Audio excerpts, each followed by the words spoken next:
The endgame nobody wants to admit. The uncomfortable reality that nobody wants to acknowledge is that this conflict has no clear pathway to resolution. Both sides have established maximalist goals that make meaningful negotiation essentially impossible under current conditions. Russia demands what Putin describes as Ukraine's complete neutrality, the lifting of Western sanctions, and formal guarantees that NATO will halt eastward expansion permanently.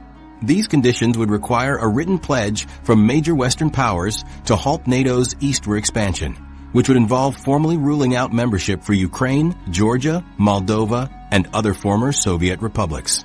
Ukraine maintains that any settlement must involve the complete restoration of its internationally recognized borders, including Crimea and all occupied territories. The gap between these positions represents not just diplomatic disagreement, but fundamentally incompatible visions of European security architecture. The maximalist nature of both sides' objectives reflects how thoroughly this conflict has transcended its original territorial disputes to become a struggle over the future organization of global power.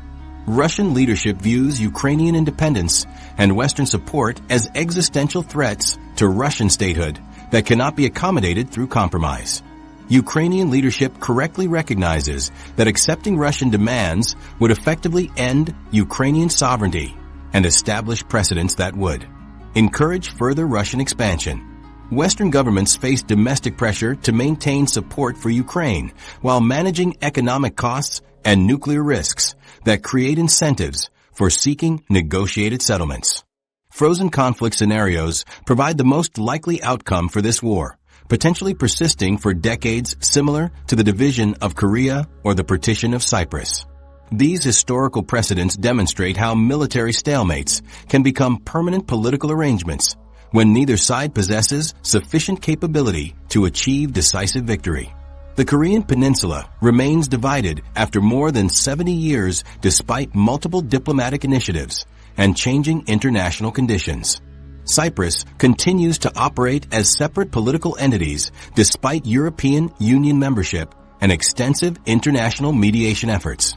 These examples suggest that the Russia-Ukraine conflict could stabilize along current front lines while remaining technically unresolved for generations.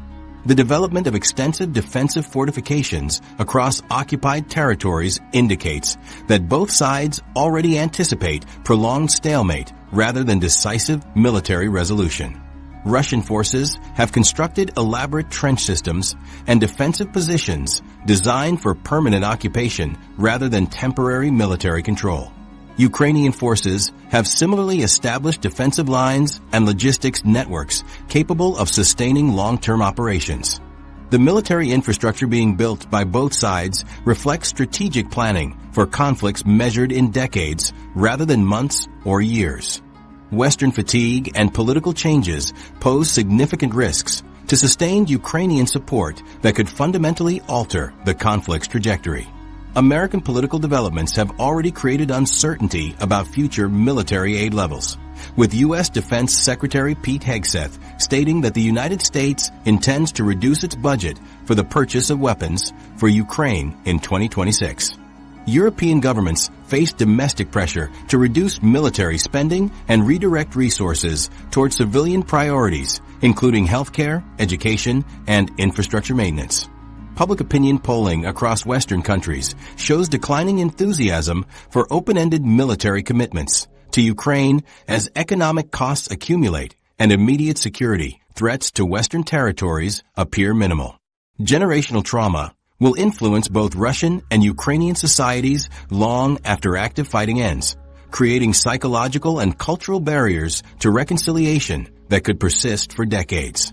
Ukrainian children have experienced years of air raid sirens, displacement, and witnessing destruction of their communities.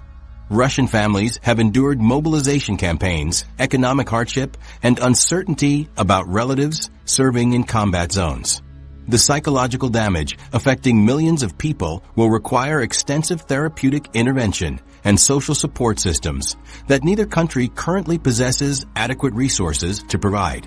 economic reconstruction costs exceeding $1 trillion create massive international obligations that will strain global resources and political relationships for decades.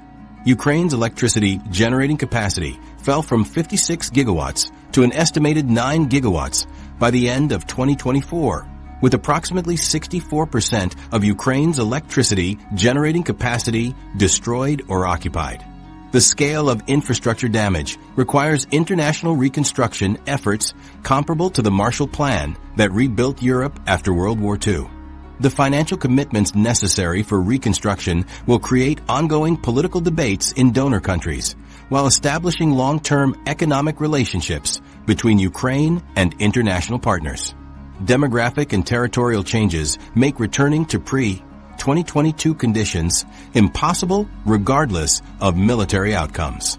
Russia has gained control over 27,666 square miles of Ukrainian territory, which is 12% of Ukraine since February 2022, with total controlled territory representing 44,291 square miles, or 19% of Ukraine, including previously occupied areas. Millions of Ukrainians have relocated internally or internationally, creating population shifts that cannot be easily reversed. The refugee crisis involves 6.9 million Ukrainians as international refugees and 3.7 million internally displaced people whose resettlement will require years of planning and resources. This war's true end may be decades away regardless of when active fighting stops, because the underlying conflicts over European security architecture, nuclear weapons proliferation, and global economic systems that triggered this crisis remain unresolved. The implications extend far beyond Ukraine's borders, reshaping fundamental assumptions about how international relations function in the modern era. Putin's 3-day military operation has fundamentally altered how power operates in the modern world. The conflict accelerated the shift toward a multipolar global order, where economic interdependence and strategic competition exist simultaneously, creating contradictions that define current international relations. Russia restructured its entire economy around military production, while China became the primary transshipper helping circumvent Western sanctions through elaborate supply chains. Understanding these dynamics becomes essential for comprehending why traditional diplomatic solutions prove inadequate for resolving contemporary conflicts. The war's ultimate resolution will establish precedents that shape international relations for generations, regardless of when active fighting eventually stops.